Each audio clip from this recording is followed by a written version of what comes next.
নমস্কার, কলেজ কিচেনে সবাইকে স্বাগত জানাচ্ছি। আজ তরি দিয়ে একটা রেসিপি বানাচ্ছি, যেটা আমাদের অঞ্চলে এটাকে আমরা আঞ্চলিক ভাষায় ধুন্দুল বলে থাকি। খেতে কিছুটা ঝিঙ্গের মতো, আর অবাঙালিরা এটাকে তরি বলে থাকেন। এটা দিয়ে একটা সবজি বানাচ্ছি। এটা খেতে দারুণ লাগে, একটু মিষ্টি মিষ্টি হয়। প্রথমে এগুলাকে আমি একটা ছুরির সাহায্যে চেঁচে নিচ্ছি।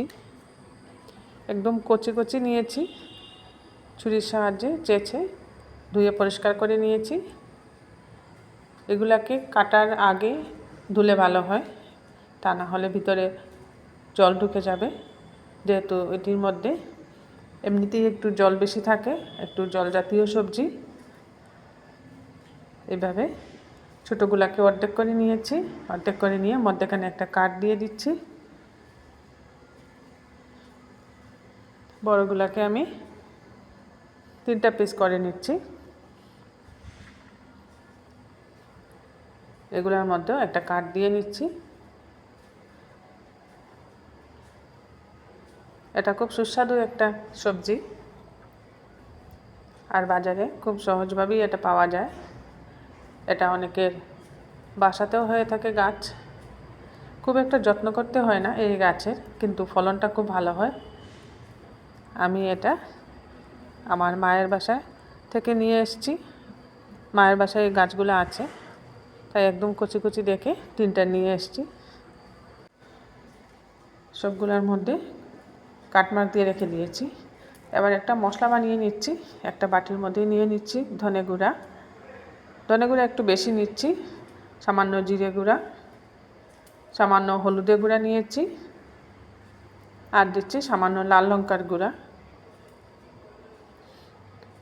আর এর মধ্যে পরিমাণ মতো লবণ দিয়ে দেব। পরে আর লবণ আমি এর মধ্যে ব্যবহার করব না, এর জন্য একসাথেই লবণটা দিয়ে দিচ্ছি যতটুকু এই রেসিপিতে লাগবে। ধুন্দুলের রেসিপিগুলা একটু মিষ্টি মিষ্টি হয়, ঝিঙ্গের মতো। মশলাটাকে এবার আমি ভালো করে মিশিয়ে নিচ্ছি। এই শুকনো পাউডারগুলা খুব ভালো করে মিশিয়ে নিলাম লবণের সাথে। এবার এই তরি বা ধুন্দুল এগুলোর মধ্যে যে কাটমার্ক দিয়ে রেখেছিলাম, এই কাটমার্কের ভিতরে অল্প অল্প করে মশলাগুলা ভরে নেব। সব মশলা ভরবো না, কিছুটা রেখে দেব, পরে কাজে লাগবে।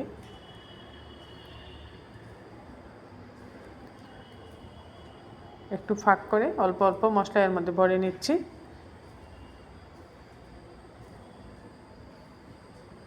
এইভাবে একটা নতুন রেসিপি আজ আমি বানাচ্ছি।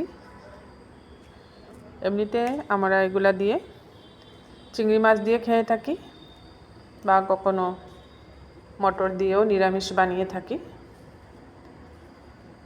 আজ একটু অন্যরকমভাবে বানাচ্ছি। সবগুলোর মধ্যে দেখুন এভাবে একটু একটু করে মশলা ভরে দিয়েছি। এবার গ্যাস জ্বালিয়ে একটা কড়াই বসিয়ে দিচ্ছি। এর মধ্যে দিয়ে দিলাম সামান্য রিফাইন্ড অয়েল। তেলটাকে খুব ভালোভাবে গরম করে নিয়ে নিচ্ছি।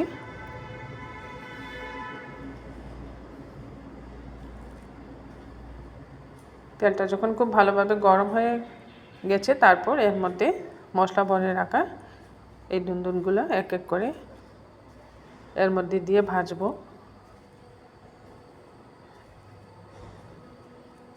আমি আগেই বলেছি ধুন্দুলগুলো একটু জল জাতীয় সবজি, তেলের মধ্যে খুব ছিটকায়। আর এগুলো রান্না করতে আলাদা কোনো জলেরও প্রয়োজন হয় না। সবগুলাকে এইভাবে সাজিয়ে কড়াইয়ের মধ্যে দিয়ে দিলাম।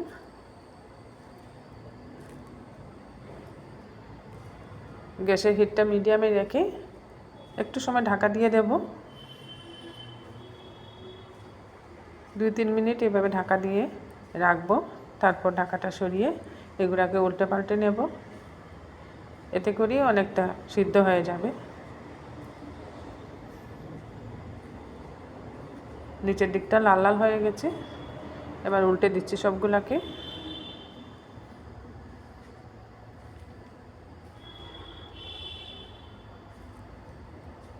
আমি আজ যেভাবে বানাচ্ছি এভাবে একবার বানিয়ে দেখবেন।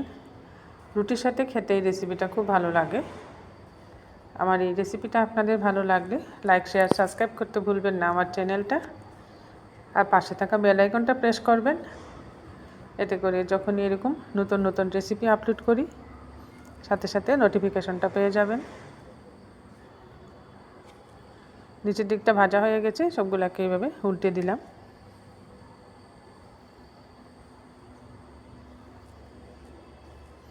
এগুলা অনেক সময় একটা পিলারের সাহায্যে ছিলকাটা ছাড়িয়েও আপনারা বানিয়ে নিতে পারেন। আমি একদম কচি কচি নিয়েছি, এর জন্য ছিলকাটা চেয়েছে রান্না করে নিচ্ছি।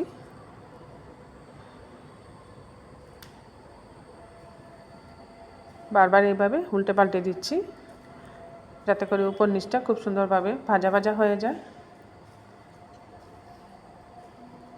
এভাবে হালকা আঁচে ঢেকে ঢেকেই রান্না করব। এর মধ্যে কোনো জল একদমই দেব না, আমি জল না দিয়ে এটা বানাচ্ছি। এর থেকে যে জল বেরোবে এই জলেই সিদ্ধ হয়ে যাবে।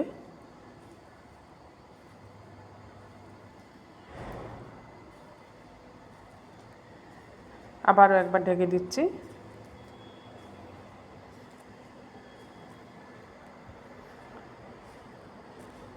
দুই থেকে তিনবার এইভাবে ঢাকা দিয়ে রান্না করতে হবে। দেখুন ওপর দিকটাও লাল লাল করে ভাজা হয়ে গেছে আর একদম নরম হয়ে গেছে, তাই আমি খন্তাটা চেঞ্জ করে এটা নিয়ে নিচ্ছি। যেহেতু নরম হয়ে গেছে উল্টাতে গেলে ভেঙে যাচ্ছে।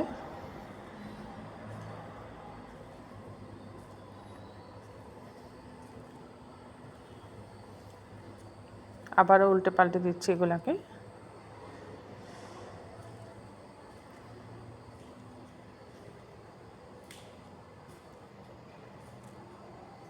সবগুলোকে এইভাবে বারবার উল্টে পাল্টে নাড়িয়ে বানিয়ে নিলেই হয়ে যাবে। তরি দিয়ে এই নতুন রেসিপিটা আপনাদের ভালো লাগলে কমেন্টে অবশ্যই জানাবেন।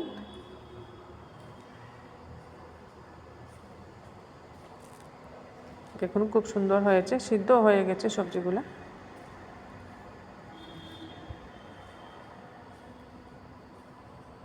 আবারও 2 মিনিটের মতো ঢাকা দিয়ে রেখেছিলাম, এতে করে অনেকটা জল বেরিয়েছে আর একদম নরম হয়ে গেছে। আর বেশিক্ষণ রান্না করব না,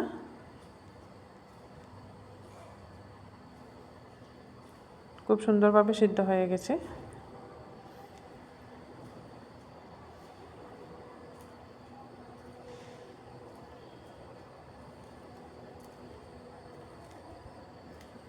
এবার নামানোর আগে যে মশলাটা আমি অল্প রেখেছিলাম সেই মশলাটা উপর থেকে ছড়িয়ে দিচ্ছি। এই মশলাটা এভাবে উপর থেকে খুব ভালো করে ছড়িয়ে দিয়ে আলতো হাতে একটু ভালোভাবে মিশিয়ে নিতে হবে। একদম শুকনো শুকনো হবে এই রেসিপিটা। এইভাবে আলতো হাতে মশলাটা খুব ভালো করে মিশিয়ে নিলে খুব ভালোভাবে লাগবে এই ধুন্দুলের গায়ে।